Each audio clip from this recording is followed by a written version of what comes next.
tout le monde, donc voilà, aujourd'hui on va se retrouver pour une nouvelle vidéo et aujourd'hui on va parler de ma transition, donc la suite de ma transition, ce qu'il y a eu de nouveau. Un petit moment que j'en ai pas parlé parce qu'il n'y avait pas eu grand chose dû à cause du confinement, donc du coup il y a eu beaucoup de rendez-vous qui étaient reportés, mais on va en parler ensemble. Et j'ai aussi annulé certains rendez-vous parce que j'ai remarqué certaines choses, donc on va en parler également. Ça va être une petite vidéo pas très longue où je vais vous expliquer les nouveaux changements et ça va pas être une vidéo de 20 minutes comme j'ai l'habitude de faire pour l'instant. Donc si ça vous intéresse, je vous invite à suivre la suite de la vidéo. À tout de suite. Donc premièrement, comme vous savez, ça fait maintenant 3 mois et demi que j'ai été opéré de mes seins. Donc j'ai fait une mammoplastie. Et je me suis rétabli largement depuis le temps. Donc je vais vous expliquer un peu qu'est-ce qui s'est passé après mon opération. Donc j'ai fait une vidéo, j'en ai fait deux, je pense, 2 vidéos concernant ma poitrine.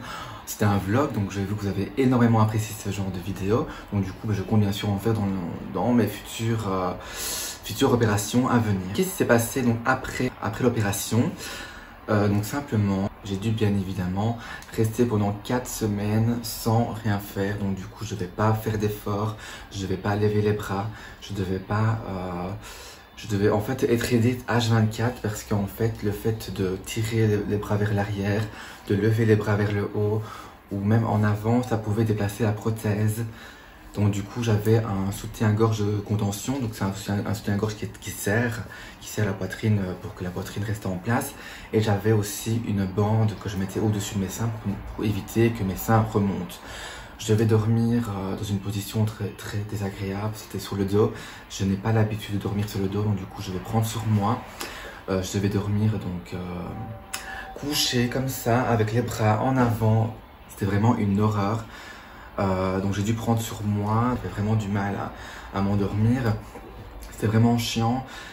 Et donc après ces 4 semaines-là, j'ai encore fait un peu attention, puis après j'ai commencé à dormir sur le côté, j'ai commencé à dormir tout doucement sur le ventre, donc la position dont je préfère. Pendant ces 4 semaines-là, j'ai été vue par Madame De Vos, donc c'est la chirurgienne qui m'a opéré. Tous les 15 jours, je me faisais examiner la poitrine, si ça allait au niveau de la cicatrice et tout. Et jusqu'à présent, donc tout allait bien. Par rapport au paiement, par rapport au prix de ma poitrine, je me suis trompée. Je vous ai dit comme quoi que c'était remboursé. Enfin après, j'en sais pas plus maintenant, mais je dois encore téléphoner à l'hôpital et téléphoner à mon assurance. Parce que j'ai reçu, maintenant, il y a une semaine déjà, j'ai reçu une belle facture de, vous êtes prêts, 960 €.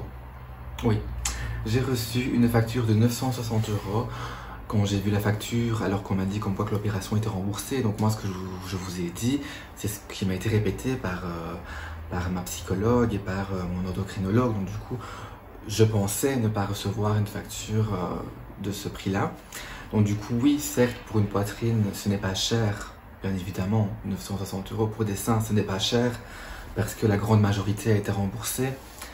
Mais quand vous recevez une facture de ce prix-là de l'hôpital, quand vous n'êtes pas au courant, je vous jure que vous faites une autre tête. J'étais comme ça. C'est une blague. Donc du coup, j'ai essayé de téléphoner à l'assurance toute cette semaine-ci. Mais le problème, c'est que j'ai l'impression qu'on ne me répond pas.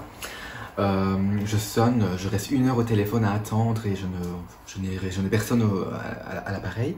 Donc du coup, je vais réessayer la semaine prochaine, mais bon, c'est un peu chiant. Enfin, c'est un peu stressant comme situation. Donc voilà, donc sinon, une fois que j'aurai les réponses de la mutuelle, donc c'est eux qui prennent en charge en général l'opération, je verrai ce qu'ils vont me dire et voilà. Donc ça, je peux pas vous en parler plus parce que je ne sais pas. Donc en tout cas, pour l'instant, j'ai presque 1000 € à payer.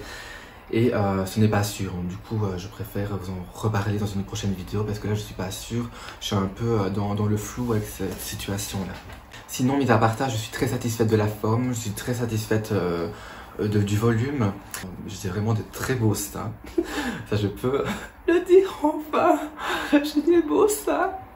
Donc si vous avez aussi des questions par rapport à ma transition, parce que bien évidemment nous arrivons, on va dire, à la fin de ma transition, donc du coup j'aurai plus réellement de sujet pour ma transition. Donc du coup, si vous avez des questions que vous vous questionnez, que je peux vous y répondre, n'hésitez pas à les mettre en commentaire. Tout comme sujet, je préfère vous poser à vous et vous répondre en vidéo et en faire un sujet.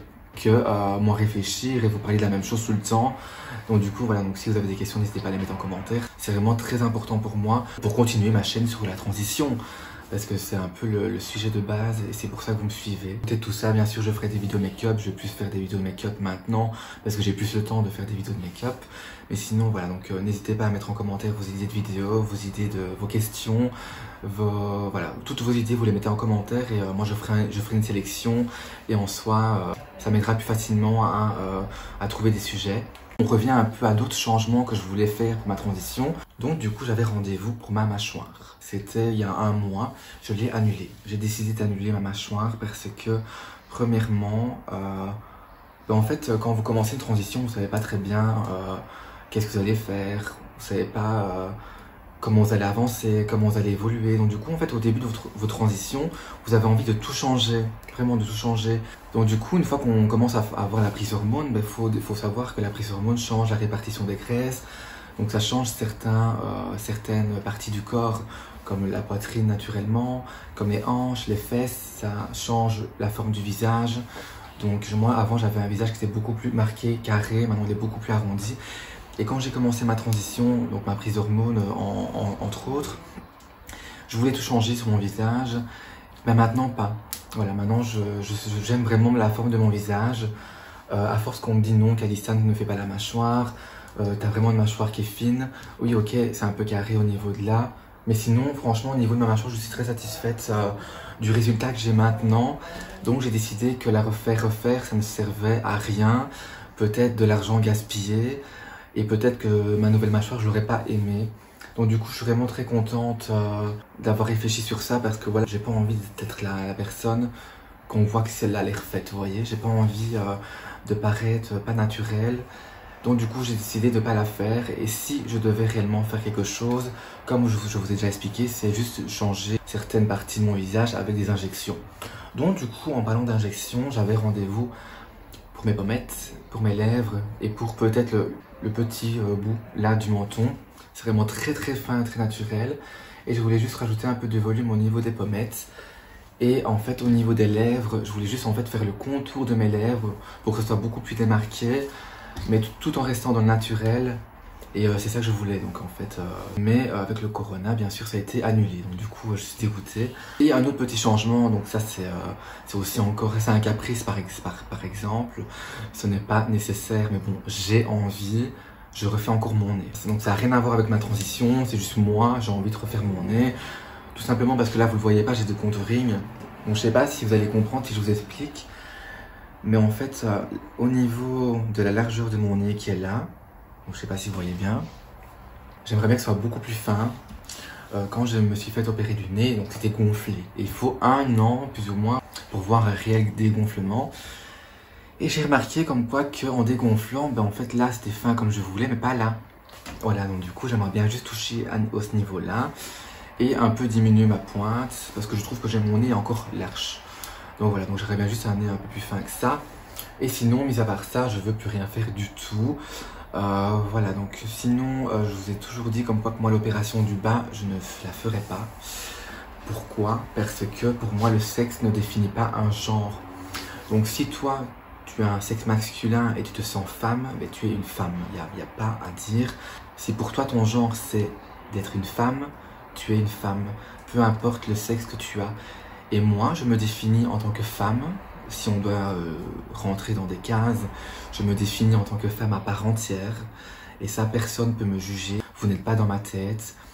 Être une personne transgenre, c'est déjà très compliqué à vivre tous les jours. Personne ne peut savoir en fait ce qu'on ressent réellement. Et c'est monstrueux quand je vois certains de vos commentaires. Les paroles monstrueuses et les paroles méchantes que vous pouvez avoir envers une personne qui fait une transition parce qu'elle a un mal-être dans son corps. C'est même pas moi qui ai choisi d'avoir ce mal-être. Je suis née dans le mauvais corps, ce n'est pas ma faute.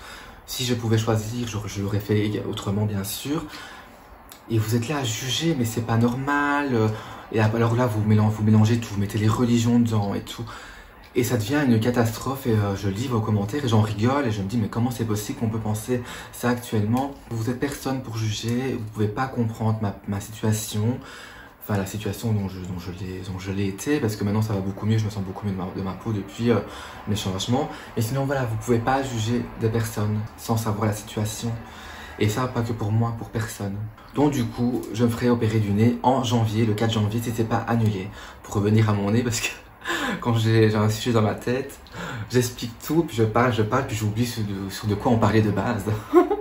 Ensuite, j'ai fait refaire ma dent, si vous avez bien remarqué. Ma dent a été réparée. Et voilà, donc du coup, voilà, ça n'a rien à voir avec ma transition, mais je vous explique les nouveautés sur moi. Sinon, je devais vous dire un autre truc, mais je sais plus. C'est quoi? Enfin en soi, donc voilà, donc la vidéo est terminée. Si vous avez des questions, n'hésitez pas à les mettre en commentaire par rapport à la suite de ma transition. Et s'il vous plaît, aidez-moi à savoir de quoi vous parlez par rapport à ma transition. Je sais bien, vous avez toujours des questions, et ça c'est vrai. Tout le monde, vous avez toujours des questions à me poser. Donc s'il vous plaît, posez-moi les questions en commentaire, comme ça je vous répondrai en vidéo afin de faire des sujets et de vous parler, parce que c'est un sujet qui est très tabou. Et j'aimerais bien casser tout ça, et j'aimerais bien vous parler de mon expérience à moi. Et si je peux vous aider, ben, c'est avec grand plaisir. Je n'ai pas eu la chance d'être aidé dans ma transition, parce que moi aussi je me posais des questions au début. Je n'ai pas eu cette chance-là d'avoir quelqu'un toujours derrière moi. Donc si je peux être derrière vous, ben, c'est avec grand plaisir. N'hésitez pas à m'ajouter sur Snapchat et sur Instagram. Si vous avez des questions plus personnelles, il n'y a pas de souci, je vous aiderai. Et bien évidemment, ajoutez-moi sur TikTok si vous avez envie de rire, parce que je partage tout et n'importe quoi sur TikTok, parce que j'aime bien vous faire rire également. Donc voilà, nous arrivons à la fin de cette vidéo. Je vous souhaite une agréable soirée ou journée, je ne sais pas quand vous allez regarder cette vidéo, mais en tout cas, vous devez regarder cette vidéo et vous devez me suivre, parce que vous n'avez que ça à faire pendant le confinement. Donc du coup, voilà. Je rigole, sinon voilà. Sinon, en soi, je fais plein de bisous. Ah, ça va, je pensais que j'avais du rouge à lèvres. Je vous fais plein de bisous et on se dit à la prochaine. Bye.